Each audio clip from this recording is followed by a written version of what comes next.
స్పిరిచువల్గా మనమందరికీ తెలుసు ఏంటంటే మనం ట్రయూన్ బీయింగ్స్, అంటే స్పిరిట్, సోల్, బాడీ ఉందన్న విషయం తెలుసు.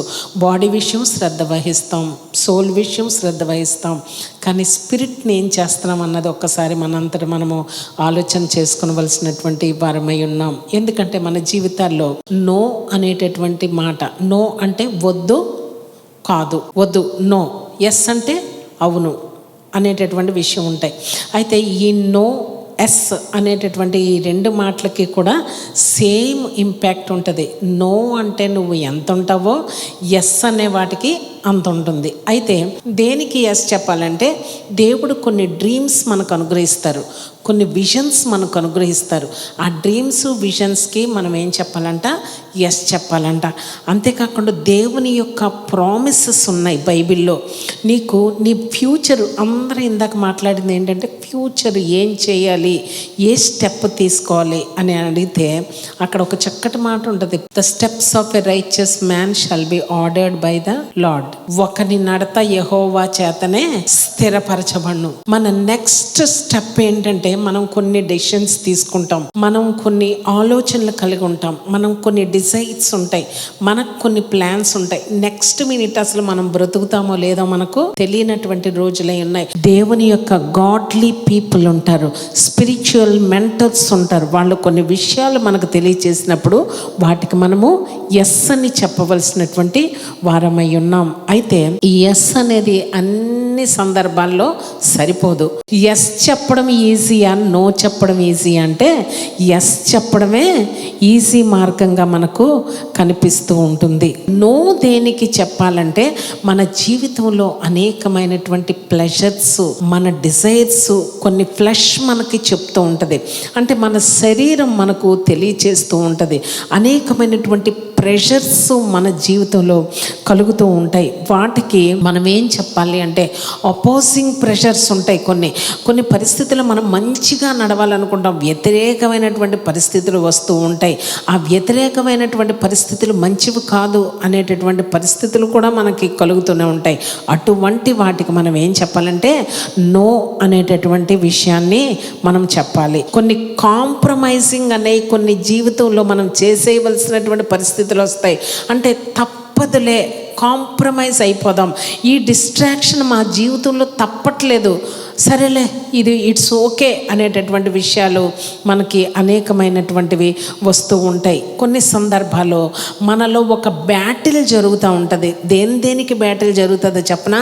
ఫ్లెష్కి, స్పిరిట్కి. అంటే ఫ్లెష్ ఏం చెప్తుంది అంటే ఇట్స్ ఓకే, చేసేయి, ఇది నువ్వు అనుకున్నావు కదా చేసేయి, ఇది నువ్వు కావాలనుకున్నావు కదా ఇది జరిగించేయి, పర్వాలేదు, లోకం ఏమనుకున్నా పర్వాలేదు, ప్రపంచం ఏమనుకున్నా పర్వాలేదు, లేకపోతే నీ స్పిరిట్ చెప్పిన మాట వినొద్దు, కానీ నీ ఫ్లెష్ దీన్ని వాంట్ చేస్తుంది కనుక ఇది చేసేయి, ఇట్స్ ఓకే అని చెప్తుంది. కానీ మనం దేనికి లోబడాలంటే దేవుని యొక్క ఆత్మ ఏం చెప్తుందో దానికి లోబడి నీ శరీరాన్ని కొన్ని సందర్భాల్లో నువ్వు చంపవలసినటువంటి వారమై ఉన్నామన్న విషయాన్ని మనము జ్ఞాపకం చేసుకోవాలి. ఒక్కసారి సామెతల గ్రంథం 25వ అధ్యాయము 28వ వచనం. ప్రాకారము లేకపోతే పాడైపోయిన పురము ఎంతో, తన మనస్సును అణుచుకొనలేని వాడును అంతే. అయితే మనందరి జీవితాల్లో కొన్ని సందర్భాల్లో మనం లోకానికి ఏం చెప్తామంటే, లోకాశలకు ఏం చెప్తామంటే, వరల్డ్ అట్రాక్షన్స్కి ఏం చెప్తామంటే ఎస్ అనేటటువంటి మాట చెప్తూ ఉంటాం. ఈ ఎస్ అనేటటువంటి మాట ఎప్పుడైతే మనం లోకానికి చెప్పామో మన ప్రాకారాలు ఏమైపోతాయంట? క్రిందకు ఉంటాయంట. ఎప్పుడైతే ఒక పట్టణాన్ని కాపాడడానికి పెద్ద పెద్ద గేట్స్, పెద్ద పెద్ద వాల్స్ ఉంటాయి ఆ పట్టణం కాపాడడానికి, ఎప్పుడైతే వాల్స్ ఎక్కువగా డౌన్గా ఉన్నాయో ఏం జరుగుతుందంటే ఎనిమీ ఈజీగా ఆ యొక్క సిటీని అటాక్ చేసేయచ్చు. అలాగే మన జీవితాల్లో హై స్టాండర్డ్స్ లేవనుకోండి, మన జీవితాల్లో ప్రతి దానికి మనం కాంప్రమైజ్ అయిపోయి ప్రతి దానికి వరల్డ్ సిస్టమ్కి మనం ఎస్ అనేటటువంటి మాట చెప్పామనుకోండి, మన ప్రాకారాలు కూడా, మన జీవితాల్లో మన ప్రొటెక్షను, మన సెక్యూరిటీ కూడా డౌన్ అయిపోతుందన్న విషయాన్ని మనం చూస్తాం. అప్పుడు ఎనిమీ పెట్టేటటువంటి ప్రతి ఒక్క విషయానికి ఈజీగా మన లైఫ్లోకి వాడు ఎంటర్ ఎంటర్ అయిపోతాడన్న విషయాన్ని మనం ఇక్కడ జ్ఞాపకము చేసుకొనవలసినటువంటి వారమై ఉన్నాం. దేవుని యొక్క ఆత్మ మన జీవితాల్లో మెల్లనైనటువంటి స్వరంతో మాట్లాడుతుందంట. అంటే మనము ఆలోచించినట్లయితే ఒక మంచి కార్యం మనం చేయాలని డెసిషన్ తీసుకుంటాం అనుకోండి, స్పిరిట్ మనకు తోడై ఉండి, దేవుని యొక్క ఆత్మ మనకు తోడై ఉండి, ఈ మార్గం మంచిదే, ఇటు కాదు ఇటు నడువు అనేటటువంటి మాట మెల్లని స్వరంతో వినబడుతుందంట. అయితే శరీర సంబంధమైనటువంటి వాయిస్ లౌడ్ వాయిస్ అంట. అది మనల్ని గంభీరంగా నిరంతరం మనల్ని హెచ్చరిస్తూనే ఉంటుందంట. ఈ పని నువ్వు చేయాలనుకుంటున్నావు కానీ ఇది వద్దు, లోక సంబంధమైన పనుల్లోకి వెళ్ళిపోతే నీ లైఫ్ ఈజీగా ఉంటుందని అది మనల్ని డ్రాగ్ చేస్తూ డిస్ట్రాక్షన్ వైపు మనల్ని నడిపిస్తూ ఉందన్న విషయాన్ని మనం జ్ఞాపకం చేసుకోవాలి. ఎందుకంటే మోషే జీవితాన్ని మనం చూస్తే యవనస్తుడు ఫరో కుమార్తె యొక్క కుమారుడుగా ఆ ప్యాలెస్లోకి చేర్చబడినటువంటి విషయాన్ని మనం చూస్తాం. ఆ ప్యాలెస్లో ఏమున్నాయి చెప్పండి? అనేకమైనటువంటి ప్లెజర్స్ ఉంది. సకల విద్య ప్రవీణ్యతలన్నీ కూడా తనకి ఎక్కడ జరుగుతున్నాయి చెప్పండి? ఆ ప్యాలెస్లోనే జరిగిపోతున్నాయి. అయితే తను దాంతో సాటిస్ఫై అవ్వలేనటువంటి విషయాన్ని మనం చూస్తాం. దేవుని ప్రజలు అక్కడ బాధలు పడుతున్నటువంటి విషయాన్ని చూసి తను ఒక మంచి నిర్ణయం తీసుకున్నాడంట. హెబ్రీలకు రాసినటువంటి పత్రిక 11వ అధ్యాయము 24-25 వచనాలు మనం చదువుకుందాం. అల్పకాల పాప భోగము అనుభవించుట కంటే దేవుని ప్రజలతో శ్రమ అనుభవించుట మేలని యోచించి ఫరో కుమార్తె యొక్క కుమారుణ్ణి అనిపించుకోవడానికి తను ఒప్పుకోలేదు. అతడు దానికి ప్రతిఫలముగా కలుగు బహుమానమందు దృష్టి ఉంచెను. అంటే ఇతను ఇప్పుడు ఫర్ ఎగ్జాంపుల్ మనం చూస్తే మనందరి జీవితాల్లో మనం ఏమి కోరుకుంటామంటే ఇన్స్టెంట్ ప్లెజర్స్ మనం కోరుకుంటాం, కానీ రాబోయే రివార్డు గురించి మనము ఆలోచించం. మనం ఆలోచించేది ఏంటంటే ఇప్పుడు జరుగుతున్నటువంటి విషయాల గురించి మనం ఆలోచిస్తాం, కానీ ఫ్యూచర్లో జరగబోయే దాని గురించి మనం ఆలోచించం.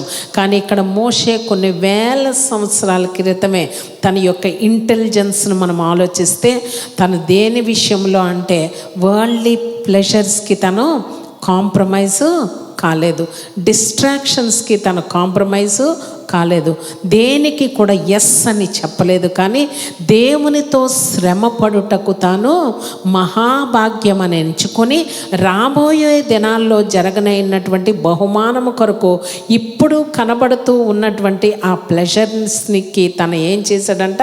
నో అని చెప్పినటువంటి విషయాన్ని మనం ఇక్కడ చూస్తాం. ఎందుకంటే ఏదైనా సరే దేవుడు అనుగ్రహించినటువంటి ఆ బెస్ట్ దగ్గర నాకున్నటువంటిది అంతా లెస్ అని ఆలోచించుకున్నాడంట. మనమేమని ఆలోచించుకుంటామంటే ఈ లెస్ థింగ్సే బెస్ట్ థింగ్స్గా మనం ఆలోచించి దేవుడు అనుగ్రహించేటటువంటి ఆ బెస్ట్ థింగ్స్ను వదులుకోవడానికి, ఈ లెస్ థింగ్స్ని మనం ఫాలో అవడానికి, ఎక్స్పీరియన్స్ చేయడానికి మన జీవితాలు కొన్నిసార్లు మనము ఒప్పుకుంటామన్న విషయాన్ని మనము ఆలోచించుకోవాలి. ఏ విషయమైనా మనం ఎన్నుకున్నవి, మనం చూస్ చేసుకున్నవి లెస్ దాన్ గాడ్స్ బెస్ట్ అనమాట.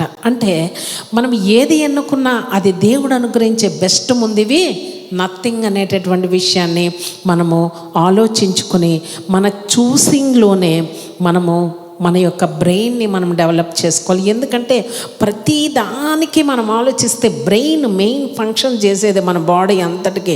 నీ బ్రెయిన్ ఒక్క థాట్ వచ్చి నేను హిట్ చేస్తుంది, నీ లైఫ్ అంతా టర్న్ అయిపోతుంది.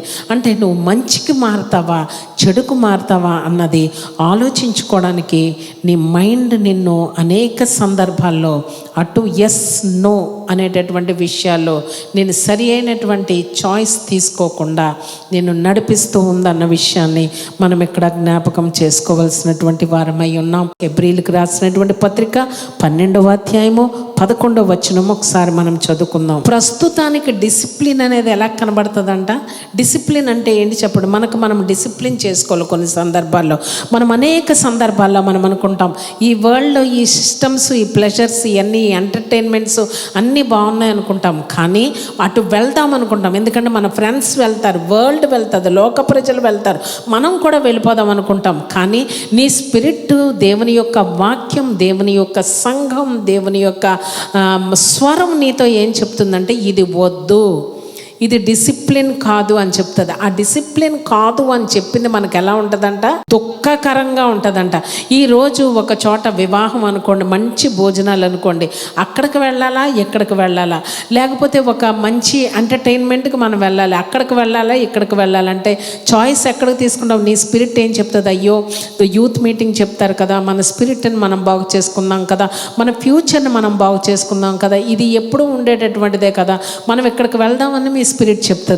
మీ యొక్క ఫ్లష్ ఏమని చెప్తుంది అంటే ఇది మంచి ఎంటర్టైన్మెంట్, ఫ్రెండ్స్ అందరూ వస్తారు, రిలేటివ్స్ అందరూ వస్తారు, మనందరం కలిసి ఎంజాయ్ చేయొచ్చు కదా, ఈ ఎంజాయ్మెంట్ మళ్ళీ ఉండదు కదా, మళ్ళీ అందరం కలుసుకోం కదా, అక్కడికి వెళ్ళమని అది చెప్తుంది.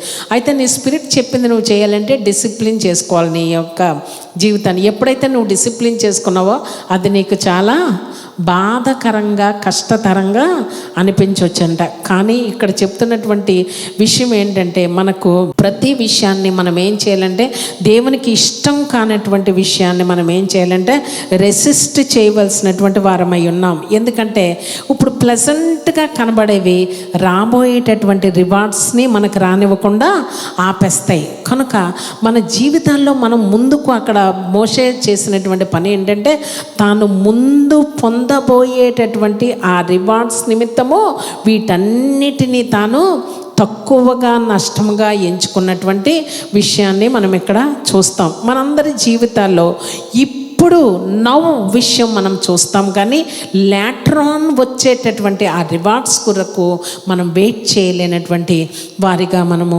జీవిస్తూ ఉన్నామన్న విషయాన్ని మనము ఆలోచన చేసుకోవాలి. ఎందుకంటే మనందరి జీవితాల్లో ప్రైవేట్ లైఫ్లో అనేకమైనటువంటి బ్యాటిల్స్ అనేవి మనకు జరుగుతూ ఉంటాయి. ఈ బ్యాటిల్స్లో నువ్వు విన్ అయితే దేవుడు నిన్ను పబ్లిక్గా అనేకమైన విక్టరీస్ దేవుడు నీకు అనుగ్రహిస్తాడు. దేవుని పరిశుద్ధ నామమునకు మహిమ కలుగును గాక.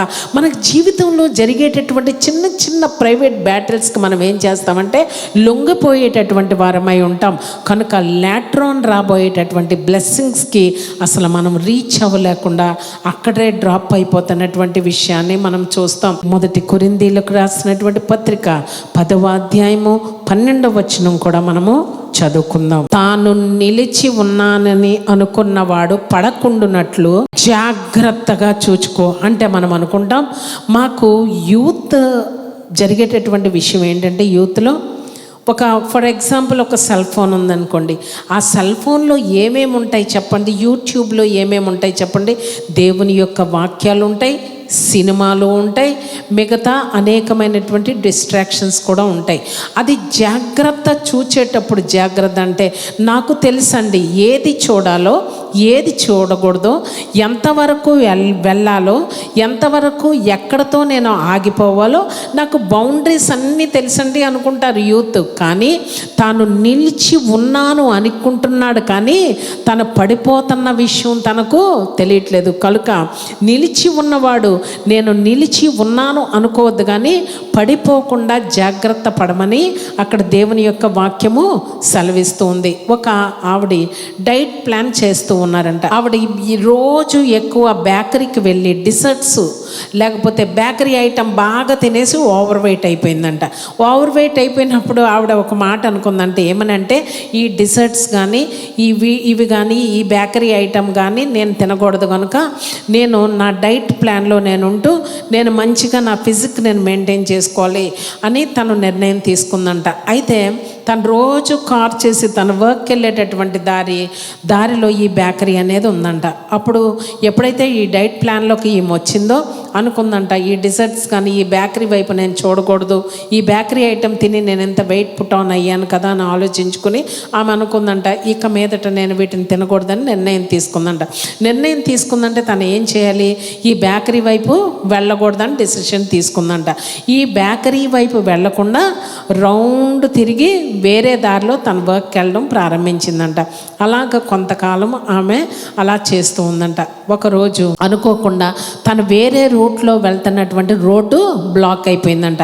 అప్పుడు ఓన్లీ వే ఏంటంటే ఈ బేకరీ మీద నుంచే వెళ్ళవలసినటువంటి ఆ పరిస్థితి తన జీవితంలో తటస్థించిందంట. అప్పుడు తన దేవుని దగ్గర ప్రార్థన చేసుకుందంట, ప్రభువా నువ్వు నాకు సహాయం చేయి ప్రభా, నువ్వు నాకు సహాయం చేయి ప్రభా, అటు వెళ్తాను కానీ అటు చూడకుండా నాకు సహాయం చేయి ప్రభా, ఆ రోడ్డు మీద వెళ్తాను కానీ ఆ బేకరీలో కానీ అందులో ఉన్నటువంటి ఆ టేస్టీ డిజర్ట్స్ కానీ ఆ బేకరీ ఐటమ్స్ కానీ నేను తినకూడదు, నువ్వే నాకు సహాయం చేయి ప్రభా, నువ్వే నాకు సహాయం చేయి ప్రభా అని ఒక మాట దేవుణ్ణి అడిగిందంట. అడుగుతూ తన కారు ఇటు తిప్పుకొని వచ్చేటప్పటికి తను ఆ బేకరీకి క్లోజ్ అయ్యే కొద్దీ ఈవిడ వీక్ అయిపోవడం ప్రారంభించిందంట. అంటే ఏ రకంగా అయినా ఒకటి తింటే పర్వాలేదులే, ఎక్కువ తినొద్దులే అనేటటువంటిది జస్ట్ చిన్నది మైండ్లో ఒక థాట్ వచ్చిందంట. అయితే ఏం చేసిందంట, మనం తినకూడదని చెప్పి 8 సార్లు ఆ బ్లాక్ చుట్టూ ఆ షాప్ చుట్టూ తిరిగిందంట. ఎందుకు తిరిగింది? తనలో కొద్దిగా వీక్నెస్ అనేది వచ్చింది కనుక. ప్రభా వెళ్ళనా మా అన్న మళ్ళీ దేవుని దగ్గర ఒక మాట అందంట, అసలు పార్కింగ్ దొరకకపోతే గొడవే లేదు, పార్కింగ్ దొరికిందంటే ఏదో ఒకటి తిందాంలే అనుకుందంట. 8 సార్లు తిరిగే వరకు, అంటే తిరుగుతూ ఉంది, అక్కడ పార్కింగ్లో ఒక్క ప్లేస్ కూడా లేదంట.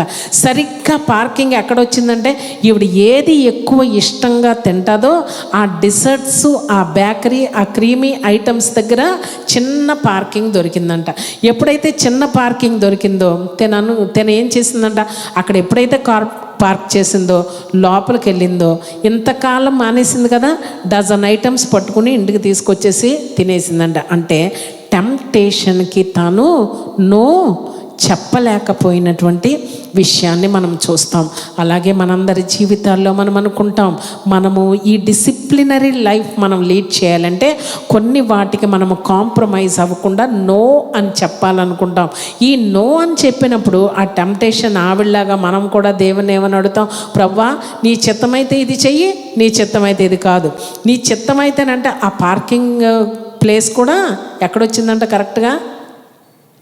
ఎందుకంటే ఆమెలో వీకర్ మూమెంట్స్ స్టార్ట్ అయినప్పుడు తను అది దేవుడు అనుగ్రహించినటువంటి ఆ ప్లేస్. నేను దేవునికి ప్రార్థన చేశాను, అసలు పార్కింగే లేకపోతే గొడవ లేకపోనంటే పార్కింగ్ కూడా సాతాను అక్కడ ఏర్పాటు చేసినటువంటి విషయాన్ని మనం చూస్తాం. అలాగే మనందరి జీవితాల్లో మనం చేసేటటువంటి పని ఏంటో తెలుసా, మనం షార్ట్ టైం ప్లెజర్ కొరకు లాంగ్ టైం బ్లెస్సింగ్ పోగొట్టుకుంటాం. ఈ షార్ట్ టైం ప్లెజర్ అంటే మనకి ఏ ప్లెజర్ అయినా మన జీవితంలో ఎంతకాలం ఉంటుంది చెప్పండి? 1 సంవత్సరం ఉంటుంది, 2 సంవత్సరాలు ఉంటుంది, కొన్ని నెలలు ఉంటాయి, కొంతమందికి కొన్ని రోజులే ఉంటాయి. ఈ షార్ట్ టైం ప్లెజర్ కొరకు మనం ఏం చేస్తామంట, లాంగ్ టైం బ్లెస్సింగ్ పోగొట్టుకుంటాం. అంటే మన జీవితంలో ఎప్పుడైతే ఆ ప్లెజర్స్కి వెళ్ళామో ఆ ప్లెజర్స్ మనల్ని సాటిస్ఫై చేయలేకపోయినాయో మనకు తెలియకుండానే డిస్కరేజ్మెంట్, డెస్పరేషన్ అనేవి మన జీవితంలో మనకు చోటు చేసుకుని ఉంటాయి. అందుకే మనందరి జీవితాల్లో ఎడిక్షన్స్కి మనం జాగ్రత్తగా దూరంగా ఉన్నట్లయితే మన జీవితాల్లో దేవుడు అనుగ్రహించినటువంటి మంచి ఫుట్పాత్ మీద, ఆ బ్లెస్సింగ్ రోడ్ మీద మనం ట్రావెల్ చేయడానికి ప్రభు తన కృపను చూపిస్తారన్న విషయాన్ని మనము ఆలోచన చేయాలి. అయితే వీటన్నిటిని బ్రేక్ డౌన్ ఎలా చేసుకుంటామో తెలుసా? మనకున్నటువంటి ఎడిక్షన్స్ని బ్రేక్ డౌన్ చేసుకోవాలంటే సూపర్ న్యాచురల్ గ్రేస్ కొరకు మనము వెయిట్ చేయాలి, కనిపెట్టాలి. అడిగినప్పుడు ప్రభువు కృపను చూపించి, సూపర్ న్యాచురల్ గ్రేస్ చూపించి ఆ ఎడిక్షన్స్ అన్నీ బ్రేక్ చేసుకోవడానికి ప్రభు చూపిస్తారంట. మనం ఆలోచించినట్లయితే మనం అనుకుంటాం, యవనస్తుడా మోషే అంటే యవనస్తుడైనటువంటి మోషే చేసినటువంటి కార్యాన్ని చూస్తాం. ఒక గెహాజీ అనేటటువంటి ఆయన ఏలియా యొక్క సేవకుడు, అసిస్టెంట్ అయినటువంటి ఎలీషా యొక్క సేవకుడు, అతని అసిస్టెంట్ అయినటువంటి గెహాజీని కూడా మనం చూస్తే ఏలియాకు అనుగ్రహించినటువంటి అనాయింటింగ్లో ఎలీషాకి 2 పాళ్ళు అనాయింటింగ్ ఎక్కువ, డబుల్ పోర్షన్ అనాయింటింగ్ వచ్చినటువంటి విషయాన్ని మనం చూస్తాం. గెహాజీకి ఏమి రావాలంట, 4 పోర్షన్ల అనాయింటింగ్ రావాలి, అవునా కదా రూల్ ప్రకారం. కానీ తాను చిన్న ఆశ, చిన్న వస్త్రాల కొరకు, చిన్న బంగారం కొరకు తను ఆశపడి ఆ నయమాను దగ్గరకు వెళ్ళి తీసుకోకూడనటువంటి ఆ చిన్న పరిస్థితులను తను ఎప్పుడైతే ఆశపడి తెచ్చుకున్నాడో తన జీవితంలో తను కుష్ఠరోగిగా మార్చబడినటువంటి విషయం మనందరికీ తెలిసినటువంటి విషయమే. కనుక మనందరి జీవితాల్లో నో అని చెప్పవలసిన వాటికి నో అని చెప్పాలి, ఎస్ అని చెప్పవలసిన వాటికి ఎస్ అని చెప్తే దేవుని యొక్క బ్లెస్సింగ్స్కి మనం వారసులుగా మార్చబడతామన్న విషయాన్ని జ్ఞాపకం చేసుకోవాలి. రోమీలకు రాసినటువంటి పత్రిక 8వ అధ్యాయము 18వ వచనం చదువుకొని ముగించుకుందాం. మన ఎడల ప్రత్యక్షము కాబోవు మహిమ ఎదుట ఇప్పటి కాలపు శ్రమలు ఎన్న తగినవి కావు. ఇక్కడ మనం ఆలోచిస్తే రాబోయే బ్లెస్సింగ్ ముందు ఇప్పుడు నువ్వు చిన్న చిన్న కాంప్రమైజెస్కి నో అని చెప్పినవి పెద్ద ఎన్న తగినవి కాదంట. ఇప్పుడు చిన్న చిన్నవి నీకు మంచి ప్లెజర్స్, మంచి వాటిని నేను ఎన్నుకున్నానన్ను అనుకున్న వాటిని దేవుడు నో అని చెప్పినప్పుడు నువ్వు నో అని చేసేస్తే రాబోయే మహిమ ఎదుట ఇప్పుడు విడిచిపెట్టినవి పెద్ద ఎన్నదగినవి కావంట. ఎందుకంటే ఇప్పుడు నువ్వు నో అని చెప్పబట్టి దేవుని యొక్క ఎస్కి నువ్వు ఒక దారి చూపించావు కనుక ఆ ఎస్లో ఏమున్నాయంటే దేవుని యొక్క బ్లెస్సింగ్స్ దాగి ఉన్నాయంట. కనుక మనందరి జీవితాల్లో మీరు అనుకోవచ్చు మీకు ఎన్నో ఫ్యూచర్ ప్లాన్స్ ఉన్నాయి. కొన్ని పరిస్థితుల్లో మన పరిస్థితులు ఏంటో మనకు తెలుసు, మన స్థితిగతులు ఏంటో మనకు తెలుసు, మన థాట్స్ ఏంటో మనకు తెలుసు, మన ఫ్యూచర్ ఏంటో మనకు తెలుసు. కొన్ని మనం అనుకున్నవి మనకు జరగలేనప్పుడు డిసప్పాయింట్ అయిపోవద్దు. కానీ ప్రభువా ఈ స్టెప్లో ఇది మేలని నేను ఎంచుతున్నాను కనుక ద బెస్ట్ నువ్వు నా కొరకు దాచి ఉంచావని దేవునికి మనము కృతజ్ఞతాస్తుతులు చెల్లించాలంట. దేవుడు నీకు అన్ని ఆపర్చునిటీస్ అనేటటువంటి అనేకమైనటువంటి డోర్స్ని ఓపెన్ చేసినప్పుడు ఏ మానవుడు కూడా వాటిని క్లోజ్ చేయలేడంట. కనుక నీ ఫ్యూచర్ గురించి నువ్వు ఏమేమి ప్లాన్స్ వేసుకున్నావో నీ ప్లాన్స్, నీ విషెస్, నీ డిజైర్స్ అన్నిటినీ నువ్వేం చేయాలంటే దేవుని పాదాల దగ్గర మనం పెట్టాలి. అప్పుడు దేవుడు మనకి ఏ మార్గాన్ని చూస్ చేసుకోవాలో ఆయనే చూస్ చేసుకొని నీ మైండ్కి ఒక థాట్ అనుగ్రహిస్తారు. అది నిన్ను ఎటు నడిపిస్తుందంటే నిన్ను ఒక బ్లెస్సింగ్ వైపు నడిపిస్తుంది అన్న విషయాన్ని మనం జ్ఞాపకం చేసుకోవాలి. మన చాయిసెస్ మనల్ని ఎక్కడికి నడిపిస్తాయంటే డిస్ట్రక్షన్ వైపు నడిపిస్తాయి అన్నది మనం జ్ఞాపకం చేసుకోవాలి. అంటే ఈ గోల్ నేను రీచ్ అవ్వలేకపోయాను అని డిప్రెషన్లోకి వెళ్ళిపోకూడదు. కానీ మనందరి జీవితాల్లో నువ్వు బిల్డప్ చేసుకో, నువ్వు ఫెయిత్ని బిల్డప్ చేసుకో. ప్రభువా నువ్వు నాకు ఎందుకు ఇక్కడ స్టాప్ అనుగ్రహించావో నాకు తెలియదు, కానీ ఇక్కడ నేను స్టాప్ అయిపోతున్నాను. రాబోయే స్టెప్ నేనేం చెయ్యాలో నువ్వు నాకు మార్గం చూపించు ప్రభు అంటే ప్రభువు నీకు క్లారిటీగా డ్రీమ్స్ ద్వారా, విజన్స్ ద్వారా, లేకపోతే ప్రాఫెటిక్ వాయిసెస్ ద్వారా దేవుడు నీతో మాట్లాడతాడు. ఆ మాట్లాడిందే సత్యం కనుక ఆ మార్గంలో నువ్వు ఎప్పుడైతే నడిచావో రాబోయే నీ ఫ్యూచర్లో గొప్ప బ్లెస్సింగ్స్ నీ కొరకు వెయిట్ చేస్తున్నాయి అన్న విషయాన్ని నువ్వు మర్చిపోద్దు. అటువంటి ధన్యకరమైన జీవితం ఆ పరిశుద్ధాత్ముడు ప్రతి బిడకు అనుగ్రహించును గాక. ఆమేన్.